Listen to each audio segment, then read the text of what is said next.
I was going to go into the other map, but there's a bunch of events going on right here, so I think this should work for showcase. So, how are we doing, ladies and gentlemen? My name is Wolf, and I have put together one of my new personal favorite builds for mapping, which is Sword, Shield, Core, Warrior. Now, I'm gonna still do some adaptations on this, because I think I've got an even better idea to refine it down, but I wanted to create a sort of actual sword shield fighter of sorts, because Guild Wars 2 doesn't really have that most of the time. Most of the classes don't really use sword in a way that I feel like fits with most other games, or like a sword shield tank kind of ordeal. Revenant would be like the closest example, I think. Maybe Willbender's now sword, although they only recently removed the option for the movement lock with the Guardian Sword, so that's only a recent change. Hopefully Warrior gets that unlock on 100 Blades, but I highly doubt it. So, the reason I've been loving this character is that it's a power sword character. Now, I think ultimately, if I were to take it into expansion content, I'd want to go Celestial for this setup. But I really wanted to make a warrior build that was actually killing things with the sword, because I know people are going to immediately say of like, oh, well, just play Condi, you're kind of trolling using a, you know, Condi weapon in a power build. And I mean, yeah, sure, but it's in the overworld, so who particularly cares, right? That's where the fun of Guild Wars 2 comes from, I think. But, yeah, it doesn't feel like a sword character if I'm killing them with the bleed. You know, if that makes sense. If you can level with me on that, then we're probably pretty fine. But that's the thing, I wanted to create a character that actually kills with the sword and with power damage. And as a result, I think I've made something pretty good. So essentially, the point, as you can see with the gameplay here, is to use the sword flurry as often as possible. Now, since we're just using Core Warrior, how do we want to go about doing that? We want to get this flurry to reset as often as possible, which we can get either via kills, which you can see me getting, which will sometimes trigger my Frenzy Sigil on my sword here, because the Frenzy Sigil, for whatever reason, works with the Warrior Bursts, which will make it so when I kill something, I'll get 2 seconds back off my Warrior Burst, which allows for a lot of stupid combinations. Combined with the other option of heightened focus here, which will make it so when you get someone under 50%, every 12 seconds, it'll reset your burst skill. So, you want to take someone to about 50%, and then you want to use your final thrust immediately afterwards, because final thrust will do bonus damage based on their health threshold. So, in this scenario, we lead with our stun. He's blocking, we'll give him a second. Stun him to get my adrenaline up. Use my flurry, and then either that will reset its cooldown if I kill it with the flurry. You gotta get some timing stuff with this, unfortunately. You gotta make sure you kill them with the actual flurry. But the cool part is that with one of the other options in here, whenever you disable a foe, you'll gain adrenaline. So you'll see that I have Shield Bash right here, which is the primary reason for using the shield, because, well, why use the shield? Why not just use the aggressive weapon? But, alternatively, I also have Stomp and Bull's Charge. Now these, you'll see, are going to be my primary sources of adrenaline gain here, which will then allow me to do my Flurry, which gets them to a lower amount of HP, which then I do the final thrust, which triggers the reset and the heightened damage. So, since I have multiple of these, I can then also chain them together to go mob to mob to mob. We can start off with this guy. And then we'll hit our reset there, and then we go to the next target, Bull's Charge. Stun. Then we want to flurry him down. He's dead. Sword 2. Next guy. Gonna be below 50. Stun break with Shake It Off. He's dead. Next guy. AoE. Up the stairs. But yeah, you can see how it allows you to sort of chain target to target to target whilst mapping. And it's just a lot of fun, all in all. Now, I have tried to take it into expansion content, and it did do pretty okay. The kill time was a little bit slow. But like I said, you'll see that I'm getting very, very high bleed stacks. I'm currently playing Berserker, and Warrior just has enough innate HP from the class itself that you end up at about 20k HP, even though you're playing Berserker, which is really, really nice. Like I said, I think the final rendition of this is going to be a Celestial Spellbreaker. I think I'm going to try and put together, because the other way you can get a reset on Flurry is actually with the, what is it, full counter. So with Spellbreaker, what can happen is you put up the full counter, and then they'll hit the full counter, and when they hit it, you'll get your burst skill refreshed. So combine that with Heightened Focus, combine that with the Frenzy Sigil, and then you can just Flurry Reset, Flurry Reset, Flurry Reset with the Celestial stuff, so that you're able to then get beneficial damage from the bleeds that I'm inflicting over and over and over again. And in the next couple days, I will probably put out a video on how to get full Celestial gear quite easily, since I figured that out recently, and it's very, very useful. So, with that being said, let's go over the rest of the build here. Let me get this on cover real fast.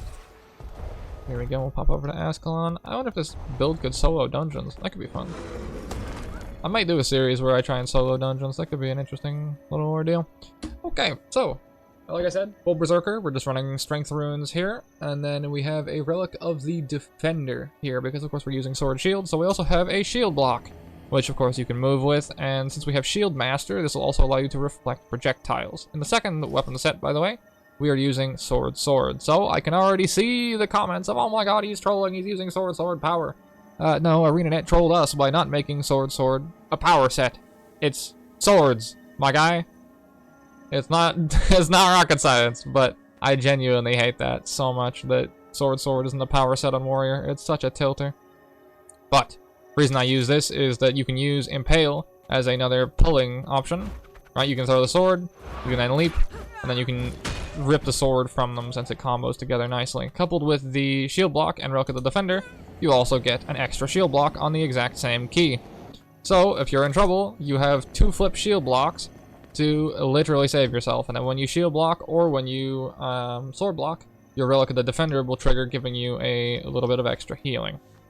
Then on top of that, if you want even more adrenaline, you can pop to the limit and top yourself back off immediately, which will give you a nice burst of AoE healing, and then give you all of your adrenaline back. And your nearby allies will also gain endurance as a result of that. So we have adrenaline and stun break, and knockdown, stun break, condi removal, AoE stun break, by the way, since we're sword shield support fighter kind of hybrid.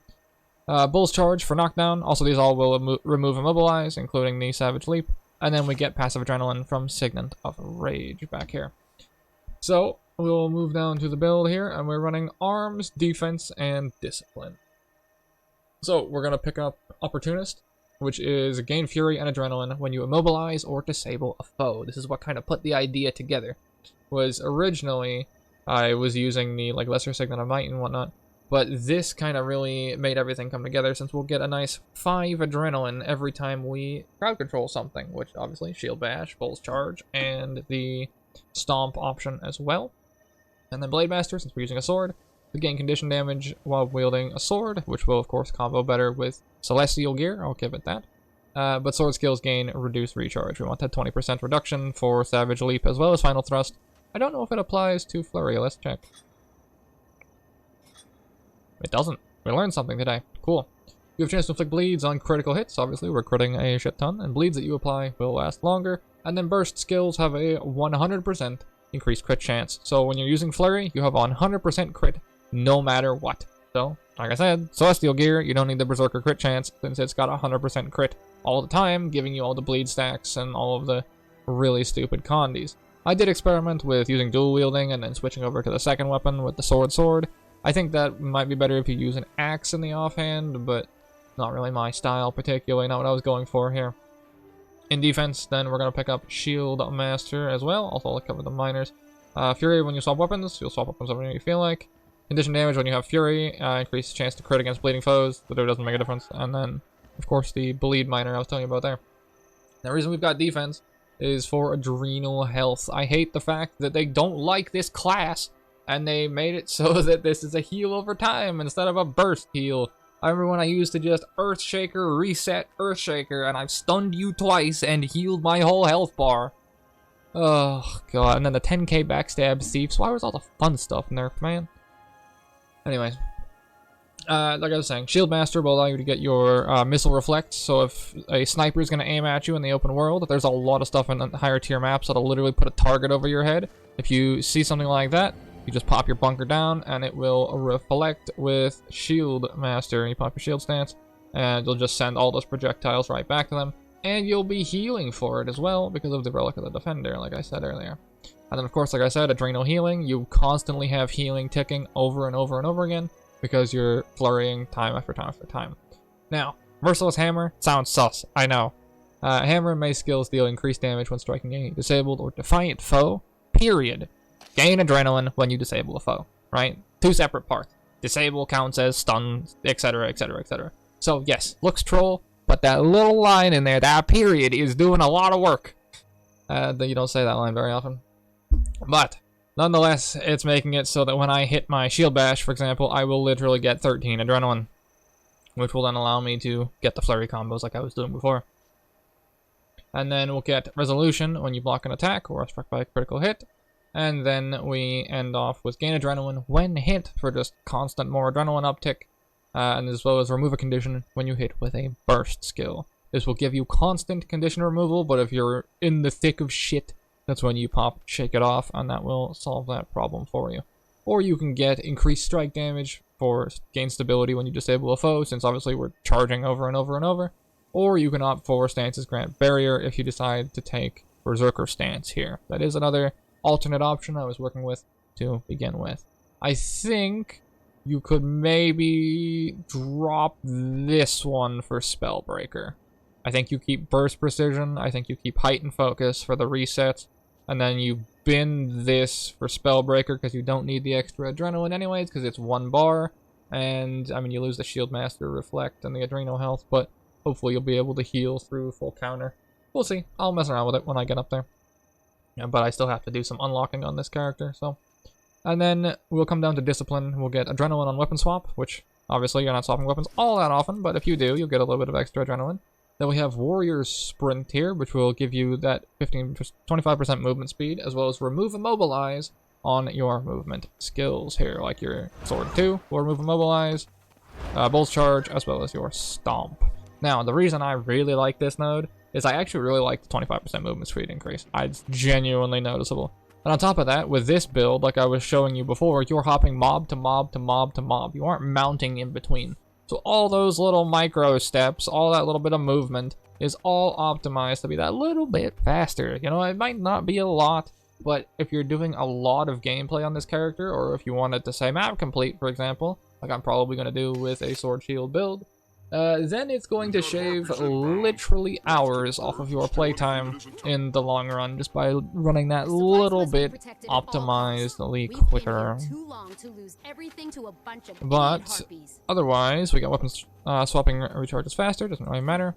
And then deal increased strike damage per boon on your target, which will be really good for Spellbreaker. I think Norris would also be really good here. If I take out the Relic of the Defender, take out the defense line, and then go Relic of Norris instead, since I'll then be boon ripping with Spellbreaker, which will trigger the Norris, which will trigger the healing bonuses. I'm basically crafting a second build. I'll see you guys in the next video. In a bit. But then our burst skills will gain additional recharge with versatile power, and then heightened focus, like I told you before, for getting them to 50%, resetting your flurry here, which then, of course, this will give you quickness and recharge your burst skills when you hit someone at that HP, so then you'll get your quickness, you'll get your reset, you'll get your final thrust, and then you'll get flurry number 2. So don't feel too bad about not using Adrenaline 3 flurries, right? It's literally more beneficial to get on the target, use flurry 1, use final thrust below 50%, reset, and then either kill them with flurry 2 or save flurry 2 for the next mob when you shield bash, Bulls Charge, or Stomp to then build up, to then dump flurry again. So yeah, it is a lot of fun, very unorthodox, and I am not going to suggest you play it. It is a for fun setup, so before people start going, oh my god, it's trolling, yeah, that's the point. It's for fun, it's open world stuff. But yeah, let me know what other fun things you've come up with on Warrior. This class has so much to play with. I still don't recommend playing it because they nerf it fucking 24/7, but playing it in the open world and just making stupid arsenal builds, I think is going to be a really fun thing that I can do on the channel. So yeah, thank you guys for listening. Hopefully I gave you a couple of ideas. and I shall see you when I turn this into a spellbreaker. Take care.